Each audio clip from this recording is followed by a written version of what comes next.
tres elementos de los que son tutelados por el objeto del derecho. Hoy nos corresponde pues ver los valores institucionales, que es el cuarto elemento, los valores institucionales. Ya vimos que son objeto del derecho los bienes, los hechos jurídicos, los valores adscritos a la personalidad humana y los valores institucionales, que son los que vamos a ver el día de hoy. Pues el Estado y sus múltiples manifestaciones, documentos, monedas, actos, se hayan tutelado, se hayan amparados por el derecho, y cuando se consuma su violación, acarrean una sanción pertinente. Entonces, los valores institucionales son el Estado y sus múltiples manifestaciones, entre ellos los documentos, pues las monedas, los actos, los símbolos patrios, que se hayan amparados por el derecho, se hayan protegidos por el derecho. Y cuando se consuma una violación, se acarrea una sanción. Vamos a leer algunos artículos, o sea, varios artículos del Código Penal. Quiero hacer la aclaración que solo son ejemplos, jóvenes, que no es clase de derecho penal, porque algunos pues ya quieren entrar en profundidad que qué es derecho, que qué es falsedad material, que es la diferencia entre falsedad material e ideológica, la extenuación de moneda, los símbolos patrios y toda la cosa. Son ejemplos nada más de cómo el derecho pues protege la moneda, cómo protege los timbres, cómo protege el valor de los documentos, cómo protege los símbolos patrios, para que veamos pues y constatemos que el Código Penal también tutela los valores institucionales. Vamos a leer el 314. Les digo esto pues para que no piensen pues que la clase va a ser de derecho penal, sino pues son ejemplos de valores institucionales. Artículo 314, alteración de moneda. Leemos, por favor.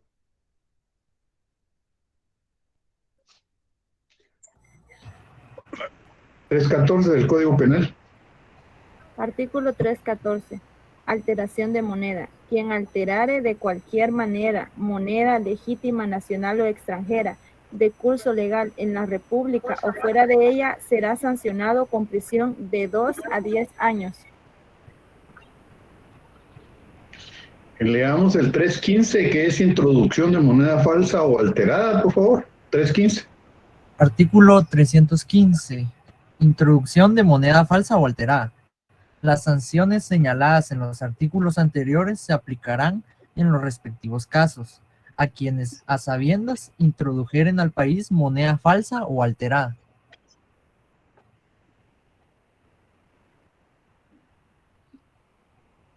Artículo 316, expedición de moneda falsa o alterada. Artículo 316. Expedición de moneda falsa o alterada. Quien a sabiendas adquiera o reciba moneda falsa o alterada y la ponga de cualquier modo en circulación será sancionado con igual pena a la señalada en los respectivos casos, para los que clasificaren o alteraren moneda.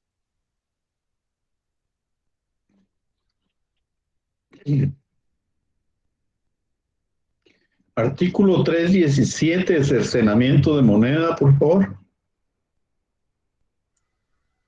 Cercenamiento de moneda. Quien cercenare moneda legítima o a sabiendas introduzca al país monedas cercenadas o las ponga en circulación será sancionado con prisión de 6 meses a 2 años. Siguiente artículo, o sea, expedición de moneda falsa, por favor, 318. Artículo 318. Expedición de moneda falsa recibida de buena fe. Quien habiendo recibido de buena fe moneda falsa, alterada o cercenada, la expediré o pusiere en circulación, A sabiendas de su falsedad, alteración o cercenamiento, será sancionado con multa de 52,000 quetzales. Artículo 319, emisión y circulación de moneda, por favor. Artículo 319. Emisión y circulación de moneda. Quien ilegítimamente emita piezas monetarias o las haga circular dentro del territorio de la República serán sancionados con prisión de 3 a 12 años. En igual pena incurrirá quien haga circular billetes, vales, pagarés u otros documentos que contengan orden o promesa de pago en efectivo, y al portador y a la vista o fichas, tarjetas, laminillas, planchuelas u otros objetos con el fin de que sirvan como moneda. 321, falsedad material. Artículo 321. Falsedad material. Quien hiciere en todo o en parte un documento público falso o alterare un verdadero, de modo que pueda resultar perjuicio, será sancionado con prisión de 2 a 6 años. 322, falsedad ideológica. Artículo 322, falsedad ideológica. Quien con motivo del otorgamiento, autorización o formalización de un documento público insertare o hiciere insertar declaraciones falsas concernientes a un hecho que el documento deba probar, de modo que pueda resultar perjuicio, será sancionado con prisión de 2 a 6 años. Artículo 328, falsificación de sellos, papel sellado y timbres.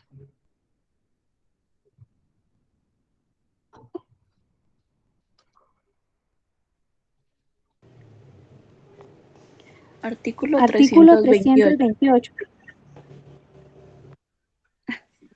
Artículo 328. Falsificación de sellos, papel sellado y timbres. Quien falsificare sellos oficiales, papel sellado, estampillas de correo, timbres fiscales o cualquier otra clase de efectos sellados o timbrados cuya emisión esté reservada a la autoridad o controlada por éste, o tenga por objeto el cobro de impuestos, será sancionado con prisión de 2 a 6 años. Igual sanción se aplicará a quien a sabiendas los introdujera al territorio de la República, los expendiere o usare. Artículo 330, fabricación de placas y distintivos para vehículos.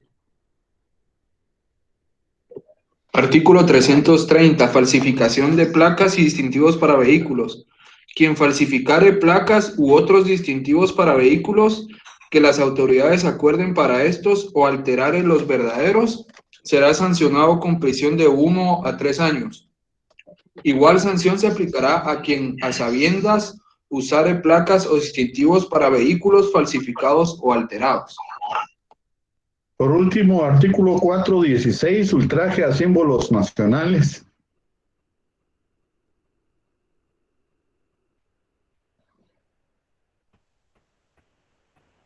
Artículo 416. Ultraje a los símbolos nacionales. Quien públicamente ultraje, menosprecie o vilipendie bandera, emblema, escudo o himno nacionales, será sancionado con prisión de 6 meses a 2 años. Pues bien, ven ustedes que aquí hay un amplio abordaje de ejemplos de lo que es la protección a los valores institucionales de conformidad con nuestro ordenamiento penal. En ese sentido, tenemos pues que los elementos, los objetos protegidos por el derecho son 4. Los bienes, los hechos jurídicos, los valores adscritos a la personalidad humana y los valores institucionales que acabamos de ver. Los bienes, vimos pues que pueden ser corporales, o incorporales. Corporales, aquellos que tienen cuerpo. E incorporales, aquellos que no tienen cuerpo, aquellos que no se ven, como los gases, como el aire, el hidrógeno, no tienen cuerpo. Y hay una clasificación en el Código Civil de bienes muebles e inmuebles. Muebles son aquellos que se pueden trasladar de un lugar a otro sin alterar su estructura. Sin embargo, los bienes inmuebles son aquellos que no pueden ser trasladados de un lugar a otro sin alterar su estructura. Ejemplo, una casa, una finca, un puente, una línea férrea, son considerados bienes inmuebles. Son objeto de protección jurídica. Los hechos jurídicos, ¿verdad?, cuando son objeto de protección económica o son susceptibles de valorarse económicamente, o bien pueden ser regulados por el derecho, o son regulados por el derecho. Esos son los hechos jurídicos: el nacimiento de una persona, la muerte de una persona, un robo, o de una joya, de una billetera, qué sé yo, son tutelados por el derecho. Luego tenemos, pues, los valores adscritos a la personalidad humana. Cuando se atenta contra la fama de una persona, es decir, el honor de una fama, el honor de una persona, se anda diciendo que fulano de tal es lo que no es, por ejemplo, que es ladrón, que es corrupto, pero él no lo es. Se está atentando contra la buena fama de la persona, contra la honestidad de esa persona. Y en el caso de los valores institucionales, como vimos y leímos, les decía, hay una amplia gama de delitos en el Código Penal que protegen esos valores institucionales. Cuando se atenta contra, digamos, la credibilidad de un documento, de un título, por ejemplo, ¿verdad? Se falsifica un título. Ahí está, vemos que hay falsedad ideológica y material. No vamos a entrar en detalles qué es falsedad ideológica, qué es material, les decía. Porque muchos no comprenden y después dicen que el profesor de introducción al derecho les explicó mal. Y cosa que no es mi obligación explicar derecho penal, ¿verdad? De esa cuenta, pues, tenemos que protege el Estado, sus múltiples manifestaciones, como los documentos, como las monedas. Imagínense qué pasaría en un país como nuestro si se pierde la credibilidad en la moneda, pues no habrían transacciones comerciales, o se perdería la credibilidad en las transacciones comerciales, o el respeto a los símbolos patrios, ¿verdad? En otros países, pues, la bandera nacional puede usar hasta en las prendas íntimas. En cambio, en Guatemala, pues no. El respeto al himno nacional es solemne. De esa cuenta, pues, que el derecho, en nuestro caso, tutela estos 4 objetos del derecho. El derecho va a regular, va a tutelar, va a amparar todo lo que es materia de una relación o de protección jurídica. Todo aquello sobre lo que recae la relación jurídica. Y como les vengo mencionando y reiterando ya por bastantes veces, recae sobre bienes, sobre hechos jurídicos, sobre valores adscritos a la personalidad humana y valores institucionales. Preguntas, respuestas, comentarios, como lo que quieran ustedes en este momento.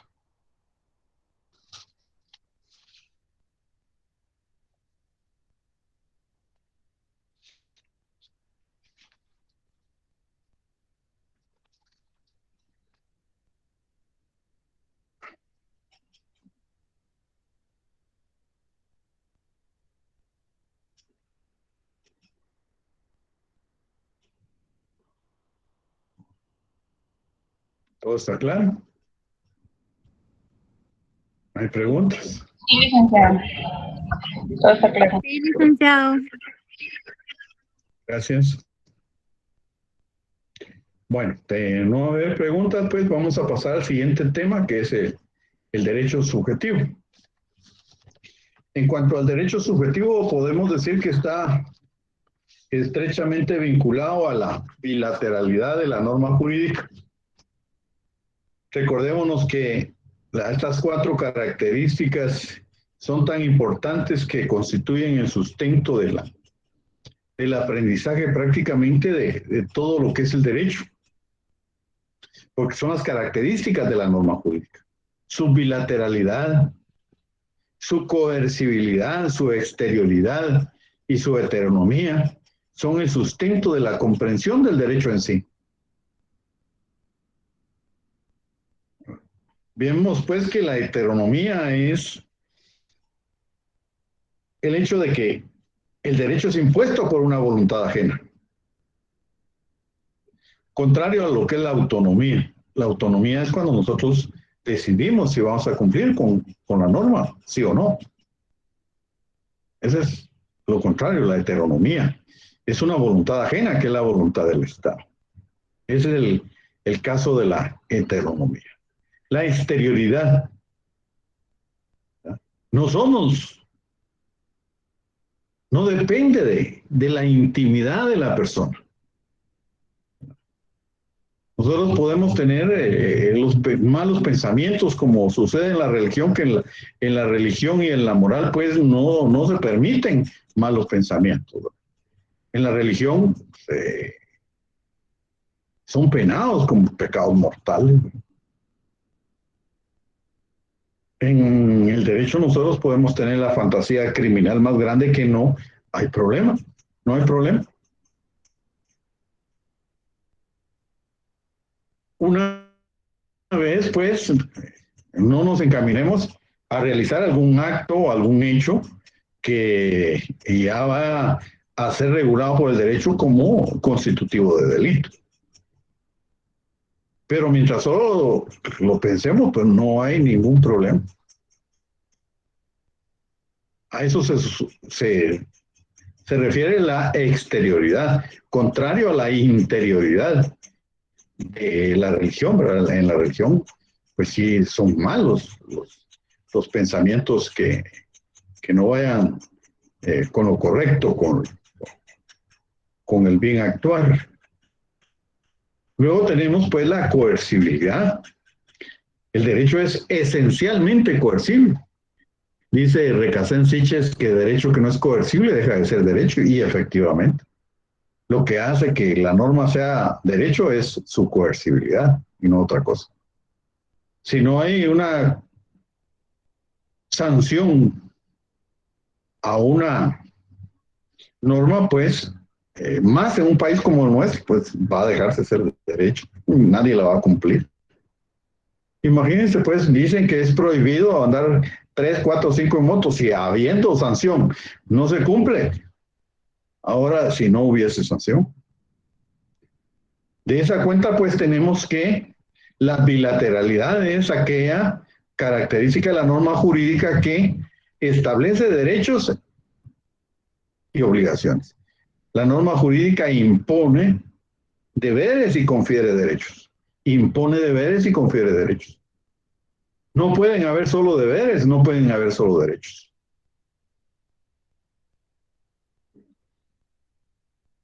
De esa manera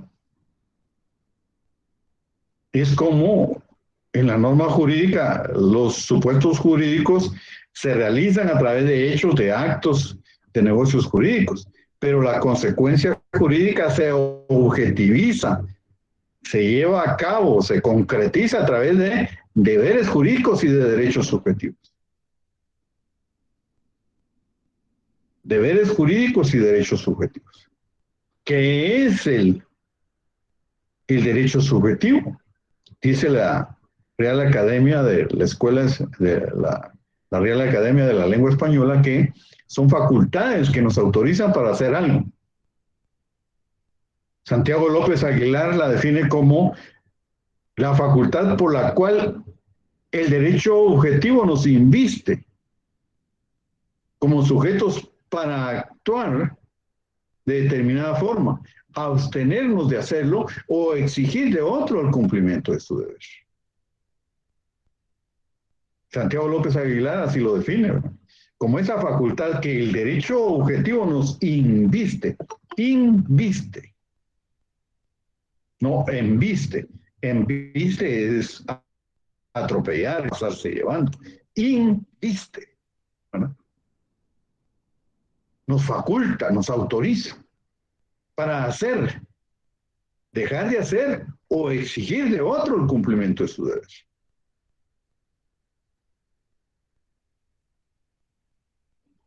¿Cómo podemos ilustrar? Pues yo pongo el ejemplo del matrimonio. Nosotros tenemos la facultad de contraer matrimonio, de no contraer matrimonio también, no nos obliga. Pero ya cuando realizamos el matrimonio, podemos exigirle al otro cónyuge, porque algunos dicen cónyuge, no, está mal dicho, cónyuge, el cumplimiento de su deber. El otro cónyuge, o sea, el varón, no está cumpliendo con prestar alimentos a sus hijos, viene la mujer y le dice, mira, tenés que cumplir con esta obligación, si no lo demanda.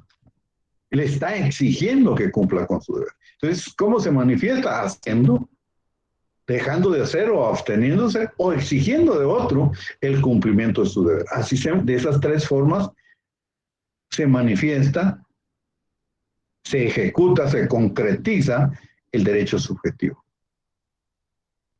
A estas tres formas de manifestación, en latín se le denominan facultas. Facultas.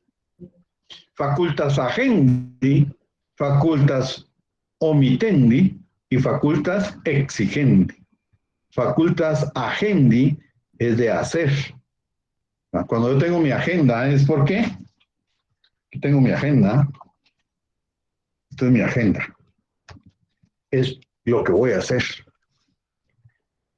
Facultas omitendi, lo que dejo de hacer o lo que omito. Omitendi. Y exigendi, facultas exigendi. Cuando exijo a otro el cumplimiento de su deber.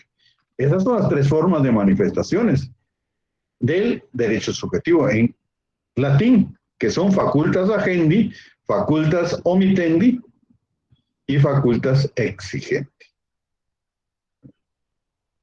Tres formas ya de explicar bien cómo se va a concretar el derecho subjetivo, haciendo, dejando de hacer o exigiendo el cumplimiento del deber de otro sujeto.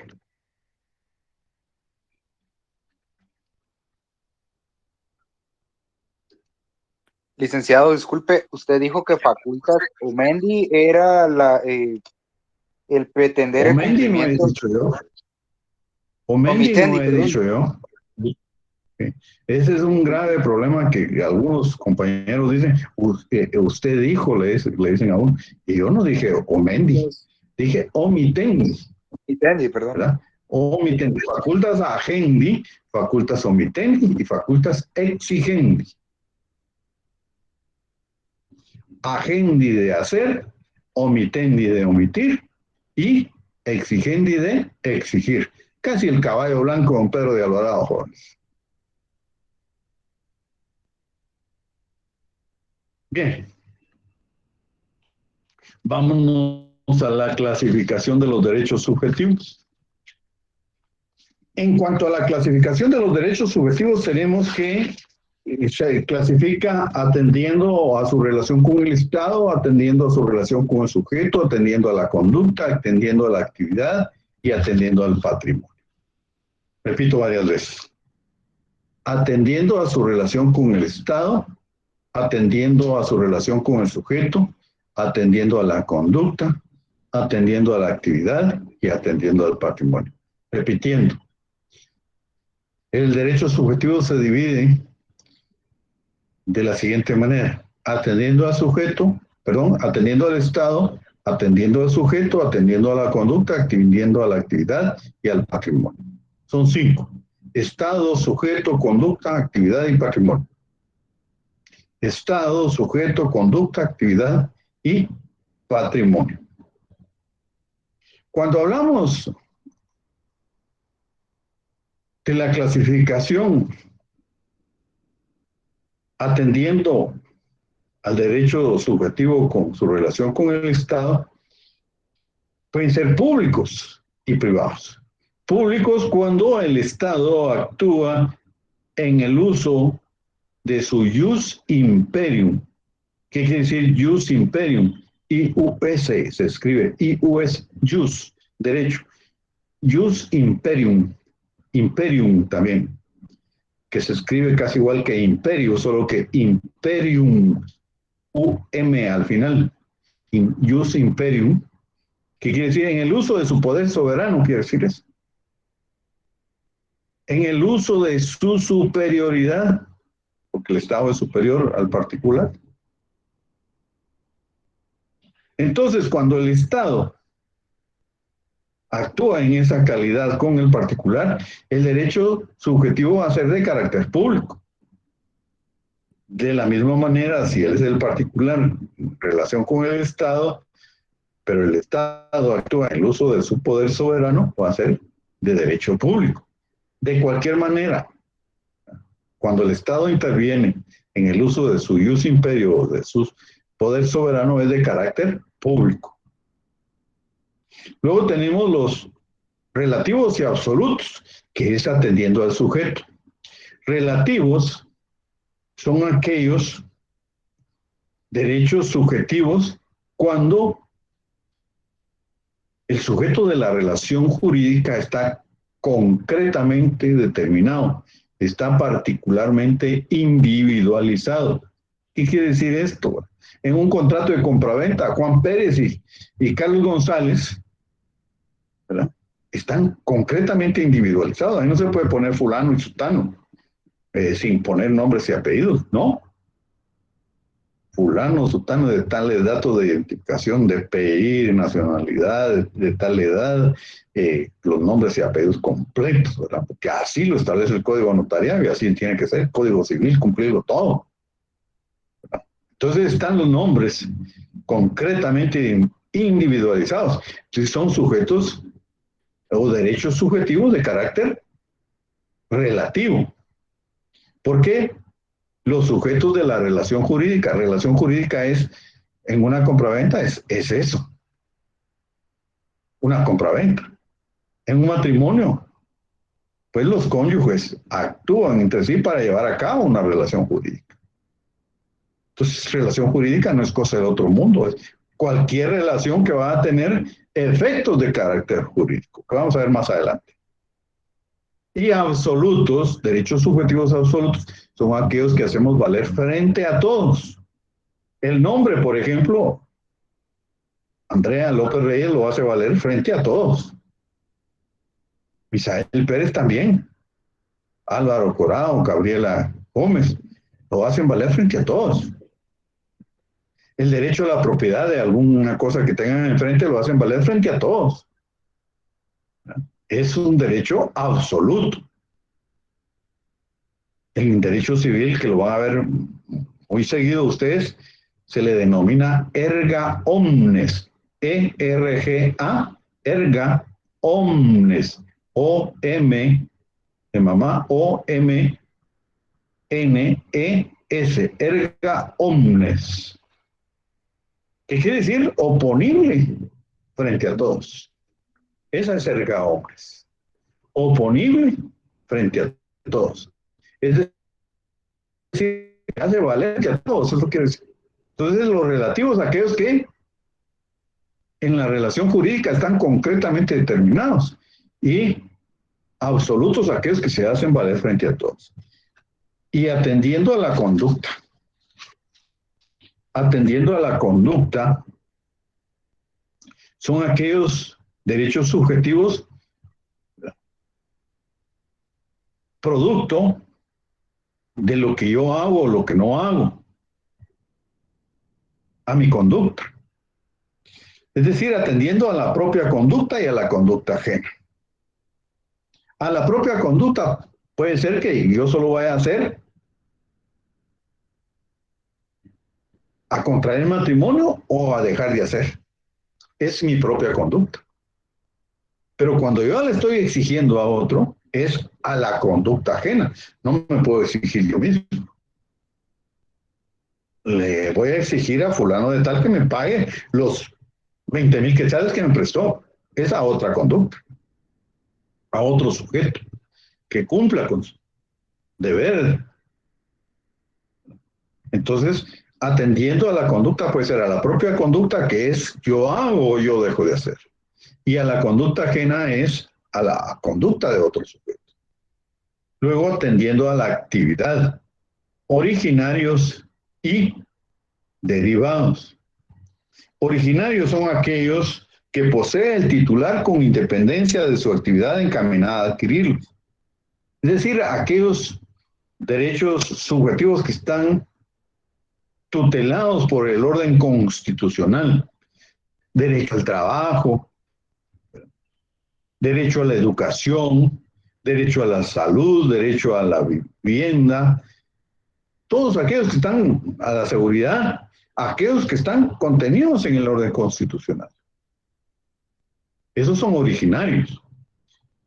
Y los derivados van a ser aquellos que devienen de la aplicación de los derechos subjetivos originarios. Es decir, yo tengo derecho al trabajo tutelado en el orden constitucional, si ustedes se dan cuenta y lo pueden examinar en este momento del 101 al 106 de la Constitución, ahí están todos lo que es relativo al derecho del trabajo, pero ahí están todos los principios nada más. Producto de ello hay un código de trabajo, ¿verdad? Entonces devienen de la aplicación de esos principios, el código de trabajo, a esos derechos que se llaman derivados, porque devienen de la aplicación del derecho subjetivo originario contenido en la Constitución Política. Lo mismo sucede con el derecho a la educación. Ahí está en la Constitución, pero hay una ley de educación que desarrolla esos principios. De igual manera pasa con la seguridad, ¿verdad? Todos tenemos derecho a ser protegidos por un orden jurídico, por un orden que protege nuestros bienes. Ahí está en la Constitución. Pero hay una ley de seguridad nacional, por ejemplo, o ley de policías, que nos protege. Pero esos son derechos subjetivos de carácter derivado. Entonces tenemos derechos originarios, subjetivos originarios, y derechos subjetivos derivados. Originarios son aquellos que están contenidos y tutelados en la propia Constitución Política de la República.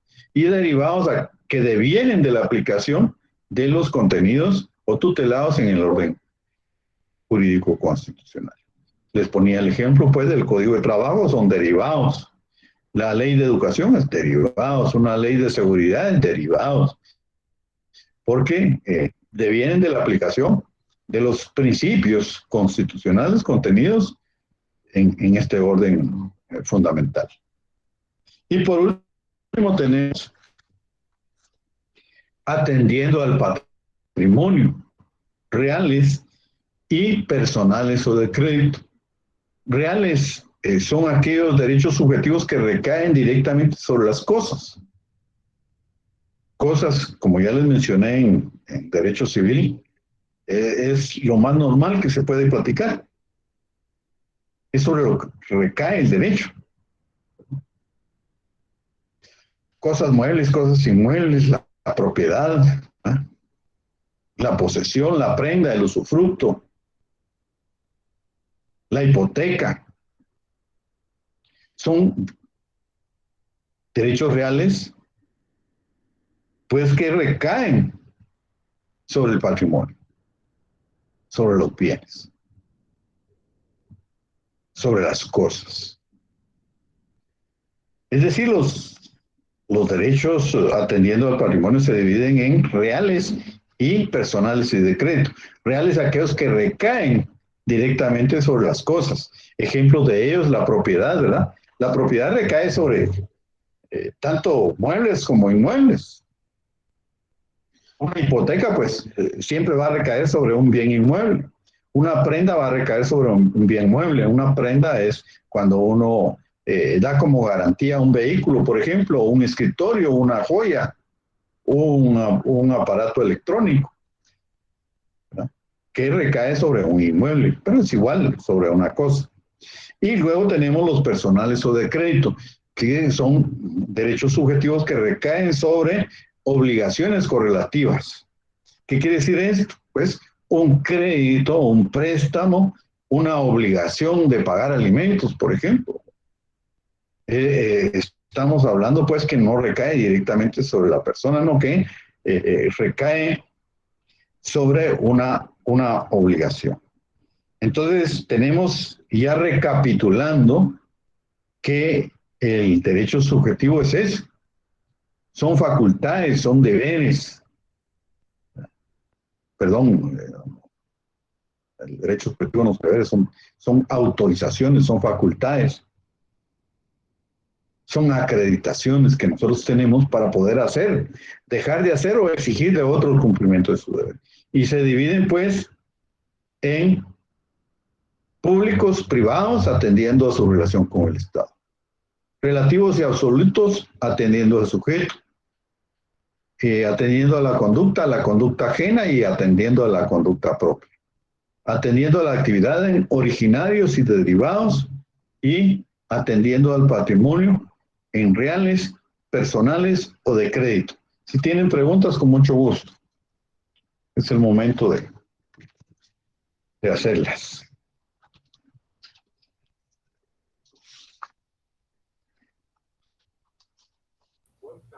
Licenciado, disculpe. En cuanto a Adelante. los privados, gracias. Los privados de la primera categoría que usted indicó. Atendiendo a su relación con el Estado, los privados. Sí, correcto. ¿Un ejemplo nos podría dar? Un contrato de compraventa o cualquier contrato, un contrato de arrendamiento, porque es entre particulares. Cualquier relación entre particulares va a ser privado. Ah, bueno, gracias. De particulares. Ahora, cuando la relación es con el Estado, es público.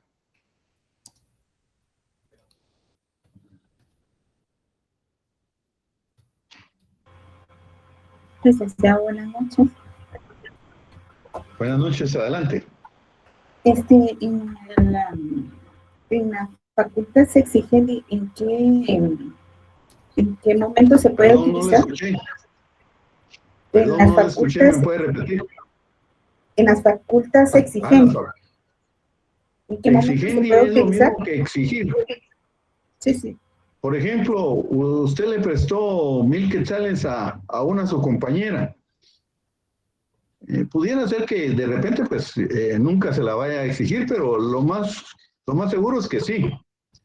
Entonces, cuando le está pidiendo que cumpla con su deber de devolver esos 1,000 quetzales, es facultas exigentes. Gracias, licenciado. Para servirle.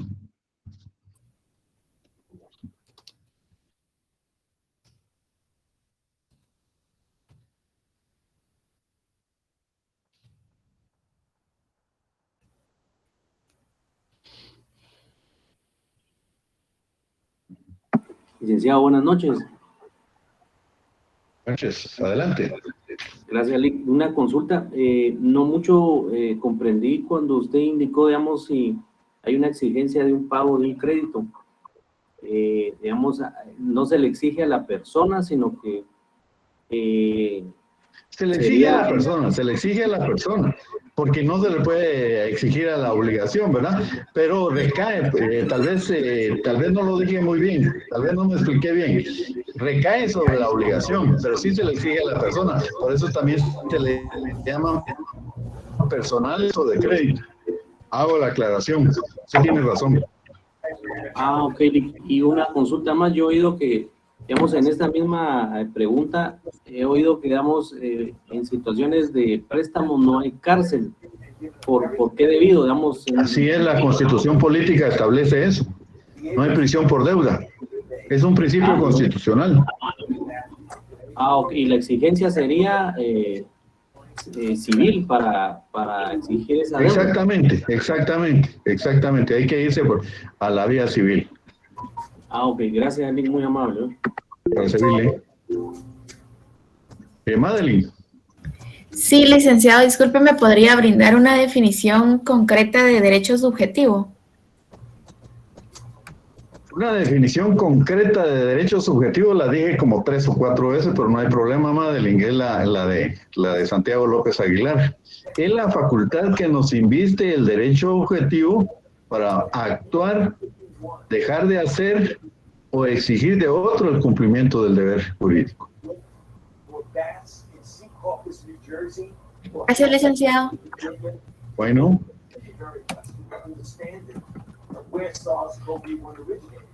Compañera Eunice tiene prendido su micrófono. Ay, perdón. ¿Algo más, jóvenes? Con mucho gusto.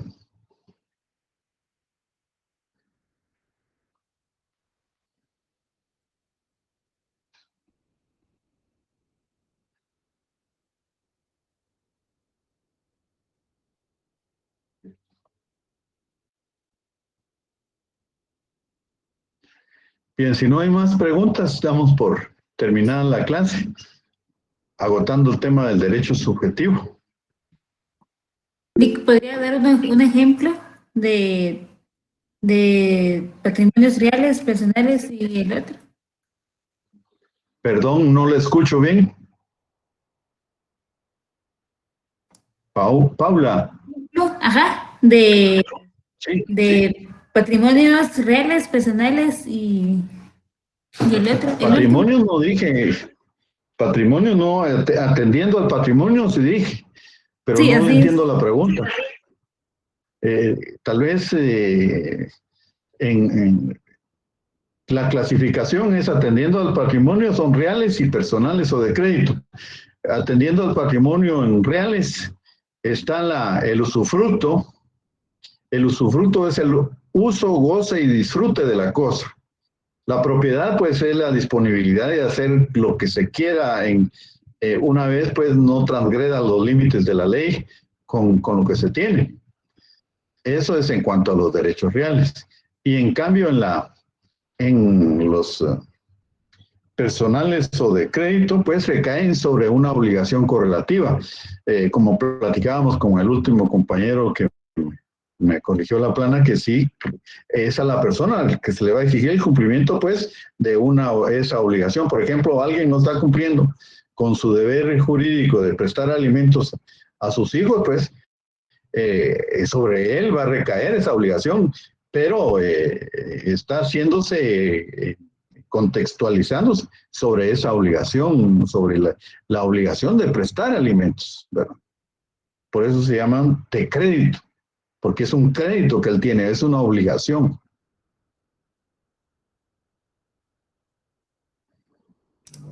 Gracias, Rick. Bueno, para servir. Rick, buenas noches. Disculpe, yo tengo una duda, pero con respecto a la evaluación del día viernes. Ajá. Dígame. ¿Cuánto tiempo aproximadamente nos va a dar para resolver el examen? Está determinada entre 45 minutos y 50. Tengan mucho cuidado porque en módulo se cierra hay algunos que quieren llevárselas de muy listos y se cierra la plataforma y ya no hay forma de enviar el formulario. Muchas gracias, Lee. Bueno.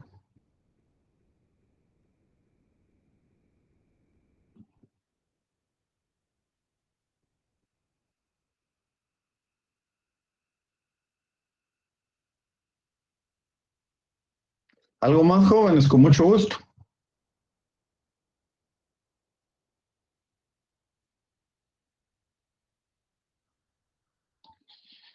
Bien, entonces damos por terminada la clase.